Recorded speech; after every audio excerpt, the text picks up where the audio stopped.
je vais attirer l'attention sur 3 fausses attitudes que les gens ont par rapport au miracle.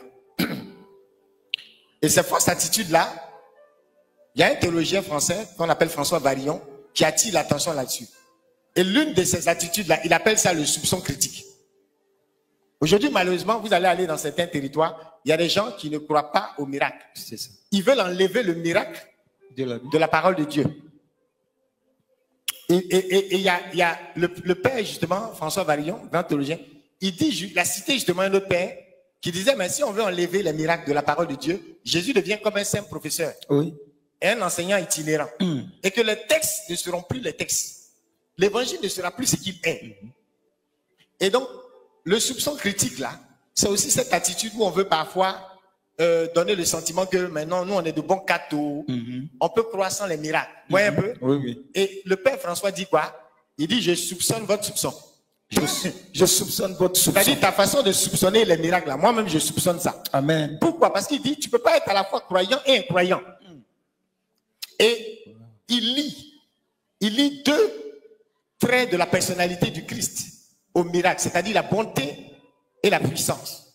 Ça veut dire quoi? Il y a miracle en lien avec la bonté du Christ. Donc déjà, quand on est malade, on doit être conscient de ça. Et il ne faudrait pas que quelqu'un aussi, quand il est en face d'un malade, ait le sentiment que, oh ouais, on a tous ce sentiment-là. Oui. Que, oh, c'est Dieu qui le punit. Oh, c'est la, ouais, on a tous ce sentiment de, on a la conscience de notre péché. De son péché. Voilà. On est tous dans une mentalité de rétribution de ceci, ou bien, même parfois, excusez, hein, mais même il y a des moments où il ne faut pas lier ça à l'argent. Oh, j'ai pas bien fait mon offrande, bien j'ai sauté l'offrande du dimanche dernier. C'est pourquoi je suis tombé malade le lundi. Non, non, non, non, non. Déjà, il faut être conscient du fait que quand tu donnes ou quand tu fais des choses de bien, fais-le par amour pour le Seigneur. Amen. Et fais-le comme étant un citoyen du royaume, un actionnaire du royaume, à qui Dieu donne une mission, une tâche. C'est ta tâche, c'est ton style de vie.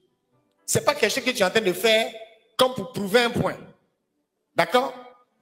Et donc, il faut éviter cette mentalité-là, où on a l'impression que Dieu est en train de... Non, Dieu ne nous veut pas du mal.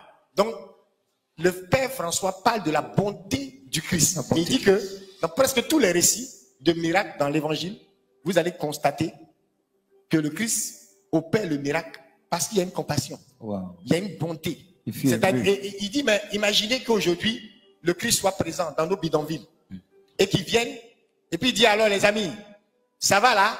Il dit aux pauvres là, croyez en la bonne nouvelle. Et puis bonne chance, bonne chance. Oui. Non. Il dit que sa parole ne serait même pas crédible envers ces plus pauvres là. Pourquoi? Parce que on ne verrait pas l'impact direct. C'est pourquoi quand on parle de la bonne nouvelle qui est annoncée aux pauvres en Ésaïe 61, on parle de quoi? Des aveugles qui voient. La bonne nouvelle qui est annoncée aux pauvres. Oui. Les cœurs brisés qui sont guéris et ainsi de suite. Vous comprenez un peu? Donc, il y a une crédibilité aussi de sa parole qui vient parce que l'action en question est concrète.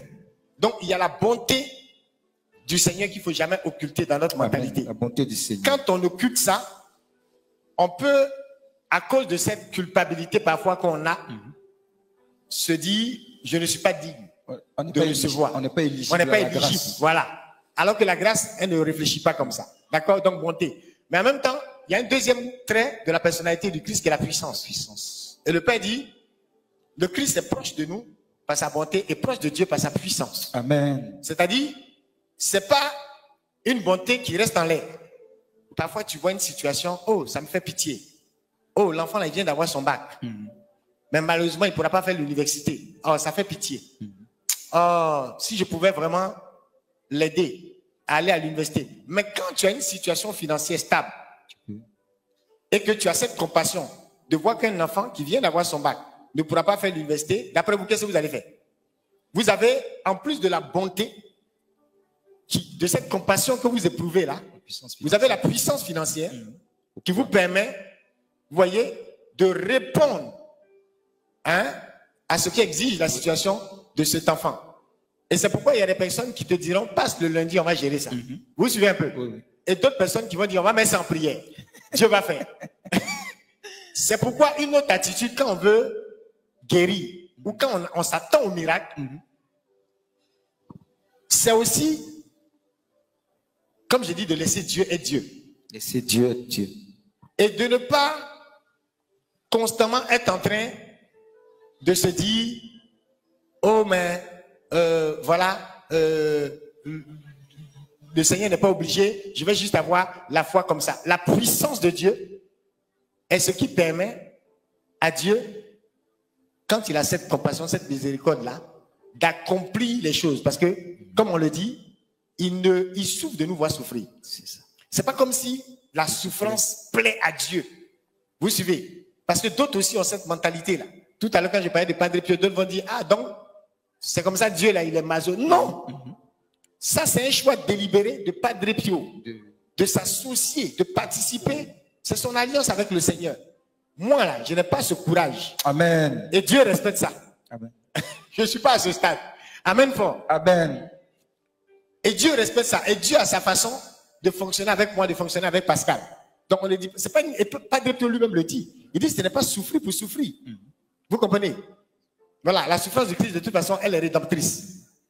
Et donc, c'est important de comprendre que la bonté de Dieu s'accompagne de sa puissance. Et cette puissance-là, on doit avoir cela à l'esprit. Amen. Que Dieu peut agir. Maintenant, je finis en disant, faisons aussi comme Daniel et ses amis. C'est ça. Voyez, dans la fournaise ardente, quand ils sont confrontés à cette situation, ils disent, mais non, on ne va pas s'agenouiller devant ces statues. On ne va pas, on dit, mais on va vous mettre dans la fournaise. Hein. Il dit, mais déjà notre Dieu, il est capable de nous délivrer. Donc on peut raisonner comme ça par rapport à la maladie. Il dit, Dieu est capable de me guérir. Mais l'esprit de foi, c'est aussi comme les amis de Daniel de dire, même si il ne nous délivre pas, on ne va quand même pas s'agenouiller devant ta statue. Amen. Ce maraboutage-là, on ne le fera pas. Amen. Ce féticheur, on n'ira pas le voir. Cette superstition, on ne va pas s'y adonner. Cette secte-là, on ne va pas entrer dedans. Pourquoi? Parce qu'on préfère être brûlé même dans la fournaise et garder notre foi. Amen. Parce que même cette mort, qu'est-ce qui va nous arriver si on brûle dans la fournaise? Répondez-moi, c'est quoi? Le pire, c'est quoi? C'est pas la mort? Si. Mais cette mort-là, on la domine. Paul même dit, je ne sais pas si elle doit partir ou rester. Wow. On la domine. Amen. Amen. On a une autorité même sur la mort, en Christ. Donc ce n'est pas quelque chose que le diable va remuer comme une épée pour nous effrayer. Au point où on va commencer, dès qu'il y a une situation de menace de mort là, on est tous effrayés. Et vous voyez, parfois quand on prie pour un malade, et qu'au lieu de guérir, c'est la mort qui arrive, on est frustré. Il y a un homme de Dieu, il était tellement habitué au miracle. Un jour, il a tellement bien prié pour quelqu'un, dès qu'il a fini de prier, la personne est morte même dans ses mains. Il dit, depuis ce jour-là, il s'est converti. Amen. Amen. Amen. Et il a compris qu'il faut laisser Dieu être Dieu. Il faut laisser Dieu être Dieu. Peut-être tu as tellement bien prié que Dieu lui a ouvert le chemin du paradis. Amen. Où est notre problème? Amen. Donc, ayons aussi cette mentalité libre, vous voyez, vis-à-vis des choses. On ne stresse pas. Le grand Benny Hinn, il a fait cette remarque-là, et il a même, c'est quelque chose qu'il apprécie beaucoup chez les catholiques. La mentalité de personnes détachées. Vous voyez, le catholique qui vient à la messe simplement, qui n'attend pas forcément une offrande prophétique ou sacrificielle pour recevoir un miracle particulier. Il vient faire sa messe et autres. Je dis aux gens dans vos familles, ne critiquez pas vos parents sous prétexte qu'ils ne sont pas assez charismatiques. Ça veut dire quoi? Mon mari ne prie pas. J'ai dit, mais le monsieur, il fait sa messe, il fait ses temps d'adoration, il se confesse, il écoute la parole du Père, il est fidèle à l'enseignement de l'Église. C'est quoi tu appelles? Il prie pas. On veut voir notre mari ou notre femme en train de taper salto la nuit, crier à 2 heures du matin, casser et briser pour être sûr. Parfois, ces personnes-là qui font leur messe, qui se confessent, qui sont assidus à l'adoration et qui, partout dans leur vie, relaient cette bonté du Seigneur. Là. Mais parfois même, ils ont une plus grande autorité que les gens qui crient à 2 heures du matin. Amen. Donc, tout n'est pas dans casser, briser. Il faut apprendre aussi à honorer cette attitude-là d'un attachement réel au Seigneur qui s'implique dans une union concrète. Amen. Vous comprenez? Donc, on aime souvent ça. On veut absolument que ce soit... Vous voyez, et ça, je disais, Bénin, il a beaucoup apprécié ça. Chez les catholiques. Il a même donné un témoignage où quand il était malade, Je crois qu'il avait une maladie au niveau cardiaque et autres. Et c'est dans un hôpital catholique. Alors qu'il est grand évangéliste de guérison. Mais un homme de Dieu tombe malade aussi. Amen. Et c'était un très bel enseignement. Il dit, mais on a bien pris soin de lui, les sœurs, les religieuses et tout. Et il a même redécouvert l'importance de la Sainte Seine, comme ils appellent chez eux. Aujourd'hui, beaucoup de nos frères pentecôtistes ont redécouvert la puissance derrière ce que nous on appelle l'Eucharistie. Après, c'est vrai que les doctrines ne sont pas tellement pareilles, mais beaucoup aujourd'hui, vous pouvez le constater, donnent même des témoignages. Ah, on est parti dimanche à l'église, après la Sainte Seine, j'ai vomi telle balle, j'ai été guéri de telle balle. Vous voyez, les gens commencent à voir un volet efficace et ils commencent à voir même ce corps du Christ là comme un remède. Augustin dit quoi? Tu deviens ce que tu consommes. Hein? On se nourrit du Christ et on devient ce Christ là dont on se nourrit.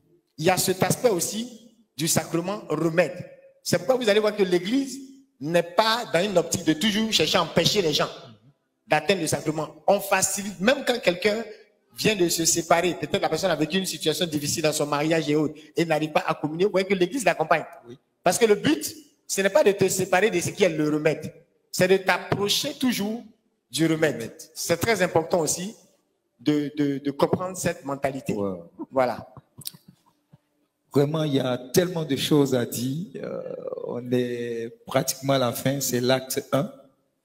Moi, je crois véritablement, comme tu le disais, il y a des choses que Dieu nous a inspiré de prophétiser il y a 20 ans de cela. Et maintenant, nous vivons dans la prophétie de ces choses-là.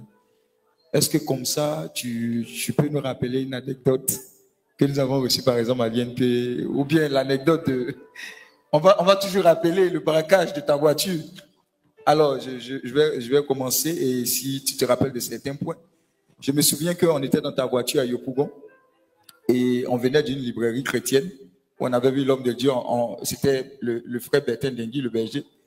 Et quand on a quitté la librairie, on rentrait sur Cocody et on est allé à une station service. Je pense que ça doit être une station Shell. C'est ça. Voilà.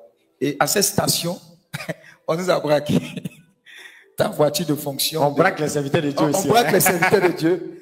Voilà, ta voiture de fonction à Unilever et les bandits sont partis avec. Rapidement, les policiers sont venus, tous les services ont été mobilisés. Et je me souviens que le policier qui est venu nous trouver pour commencer même l'enquête est en train de nous dire, ah, mais ça, si on a retrouvé votre voiture, si vous êtes chanceux, c'est à Bobo quelque part, excusez-nous, hein, les gens d'Abobo, excusez-nous. C'est quelque part à Bobo où ils ont dépiécé, ils ont tout vendu. Et c'est bizarre, quand il a fini de dire, c'est comme une scène colère sortie. La parole était tellement débordante qu'on a dit ça là, ça ne nous concerne pas. Et le policier nous a dit, on n'était pas à l'église, le chœur n'avait pas fini de chanter, etc. Il n'y avait rien de tout ça. La parole de Dieu, c'est pas dans les 4 murs de l'église. C'est pas dans les 4 murs. On a dit ça là, ça ne nous concerne pas. Et je me souviens quand on allait faire la déposition au niveau du commissariat, le gars qui prenait la déposition nous a demandé, vous êtes sûr que c'est votre voiture qu'on a volée? Parce on causait, on souriait. Oui. On parlait de ce qu'on allait faire après. La mission qui suivait et tout ça. Rien n'arrête un chrétien. Rien n'arrête un chrétien. Mais... Et le même jour, quand on rentrait, je pense que c'est le berger Vincent Cadio qui est venu nous occuper, on n'avait plus de voiture. Sur le chemin, on était en train de parler en langue. Parole encore. Prophétie, parler en langue, c'est important. Ceux qui méprisent le parler en langue, là, vous ne savez pas ce que vous ratez. Et sur le chemin, notre père, le fondateur, dit, j'ai vu la voiture. Il dit, ah! D'Abidjan, même jour. J'ai vu la voiture, il dit, ah, mais peut-être qu'il a vu dans son esprit. C'est une illusion.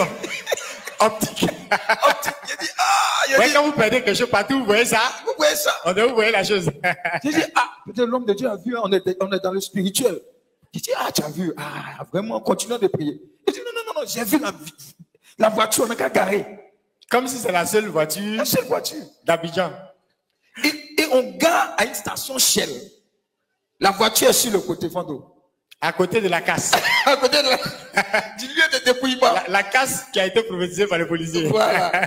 Donc on regarde et on appelle les forces de l'ordre. Ils nous disent d'attendre. Non, on était avec Vincent, on appelait les forces de l'ordre. Et on a dit, comme ils nous ont vu, que Vincent aille faire le repérage. Et voit que c'est la plaque, c'est la voiture du fondateur.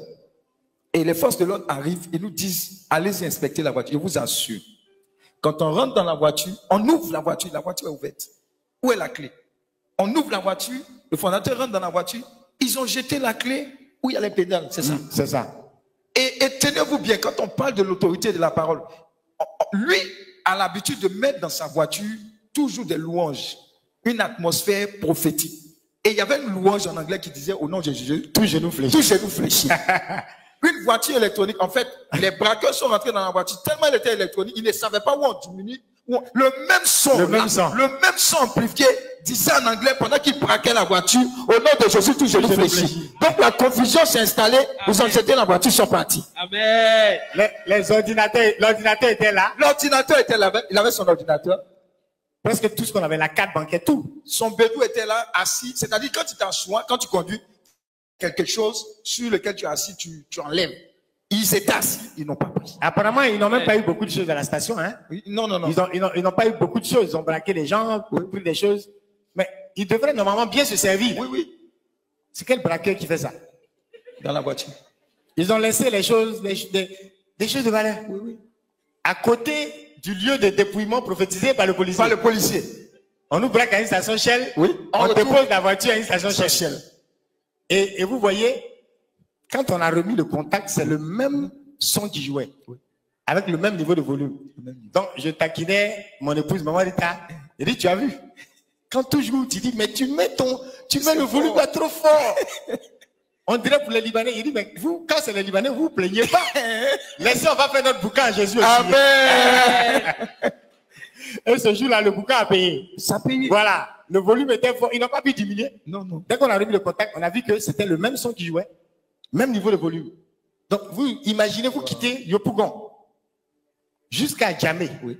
Avec au nom de Jésus, tout genou fléchi. Au nom Même si tu comprends pas en anglais. Même si tu comprends pas en anglais. Et ils ne comprenaient pas anglais, je suis Même sûr. si tu comprends pas anglais. Oui. Mais c'est ça la puissance de La la parole. puissance de la parole. Est-ce que tu peux acclamer Dieu pour la puissance? Il y a de la puissance dans cette parole-là. Même si tu comprends pas, tu comprends. Même si c'est en hébreu ou en grec. Oui. Parce que dans le spirituel, la parole est en train d'agir. Amen. Les genoux vont fléchir. Amen. Et vous voyez, c'est ça l'importance. C'est pourquoi nos malades, il faut les entourer de bien. Oui. Parfois, on a quelqu'un dans la famille, on dit c'est le méchant. Oui. C'est le gars bizarre. Mais il peut se convertir même dans sa maladie. Amen. Évitons, pendant que les gens souffrent, de les accabler encore de mauvaises paroles. C'est le moment de les entourer de la louange. Amen. Dans nos maisons, ayons une atmosphère de louange. Amen. Voyez, quand je parlais de Padre Pio, qui toutes les heures étaient comme une forme de préparation de la messe. Mais la messe, là, c'est vraiment le sommet pour lui. Toi, dans la journée, là, tu dis tu as un entretien. Tu dis tu as une échéance. Tu as un contrat, tu as ceci. Mais regarde comment ta journée se passe. Des paroles négatives à gauche et à droite. On ne sait pas être entouré de l'atmosphère. Une fois qu'on quitte l'atmosphère de la retraite ou de la prière ou même de l'évangélisation, quand on arrive à la maison, mais qu'est-ce qui se passe? Je suis convaincu que c'est l'une des choses qui détruit tout le merveilleux travail qui est abattu. Oui.